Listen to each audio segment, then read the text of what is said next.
Hi friends, అందరికీ నమస్కారం. Friends, ఈ వీడియోలో రెండు తెలుగు రాష్ట్రాలకు సంబంధించిన వెదర్ అప్డేట్ ఇప్పుడే రావడం జరిగిందండి.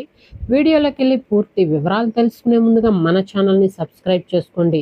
వీడియో నచ్చితే లైక్ చేసి సపోర్ట్ చేయండి. అలాగే మీ యొక్క ఫ్రెండ్స్ అండ్ ఫ్యామిలీకి కూడా షేర్ చేయండి. ఇక ఏమాత్రం ఆలస్యం చేయకుండా టాపిక్ని స్టార్ట్ చేద్దాం.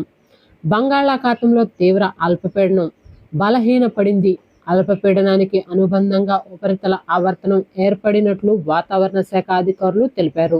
నైరుతి దానిని ఆనుకుని ఉన్న పశ్చిమ మధ్య బంగాళాఖాతంలో అనగా దక్షిణ ఆంధ్రప్రదేశ్, ఉత్తర తమిళనాడు తీర ప్రాంతాల్లో సగటు సముద్ర మట్టానికి 1.5 కిలోమీటర్ల ఎత్తు వరకు విస్తరించి ఉన్న ఎగువ వాయువ్య ఉపరితల ఆవర్తనం ఏర్పడిందని వెల్లడించారు.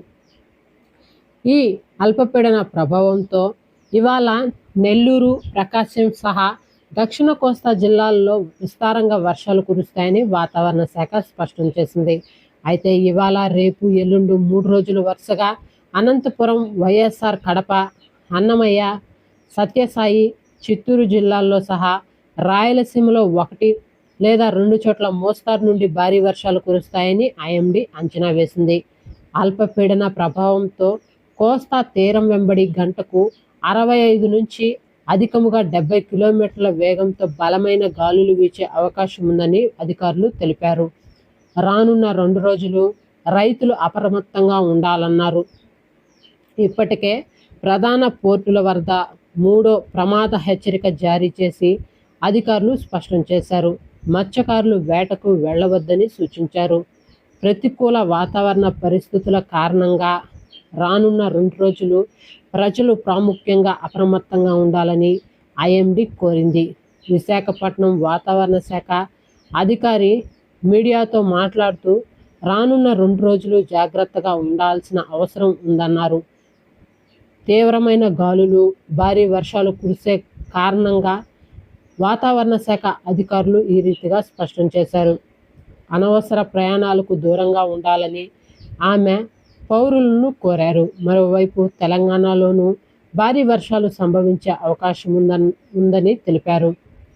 అలాగే తెలంగాణకు సంబంధించి కనుక చూసుకున్నట్లయితే తెలంగాణలో శుక్రవారం, శనివారం, ఆదివారం అనగా నిన్న, ఇవాళ, రేపు తేలికపాటి నుండి మోస్తరు వర్షాలు కురుస్తాయని హైదరాబాద్ వాతావరణ కేంద్రం వెల్లడించింది. రాష్ట్రంలోని పలు చోట్ల చలిగాలులతో పాటు వర్షాలు కురవనున్నాయి. దీని ప్రభావంతో 5 రోజుల పాటు కనిష్ట ఉష్ణోగ్రతలు నమోదవుతాయని వాతావరణ శాఖ తెలిపింది. ఇప్పటికే రాష్ట్రంలోని పలు జిల్లాల్లో కురిసిన వర్షాలకు పలు చోట్ల వరి ధాన్యంతో పాటు ఇతర పంటలు తడిసిపోయాయి. దీంతో రైతులు తీవ్ర ఆవేదన వ్యక్తం చేస్తున్నారు. మరోవైపు హైదరాబాద్లోని పలు ప్రాంతాల్లో తేలికపాటి వర్షం కురిసింది. తూర్పు ఆగ్నేయ దిశ నుండి తెలంగాణ వైపు శీతల గాలులు వీస్తున్నాయని ఐఎండీ పేర్కొంది. దీంతో చలి తీవ్రత పెరిగే అవకాశం ఉందని అధికారులు స్పష్టం చేశారు.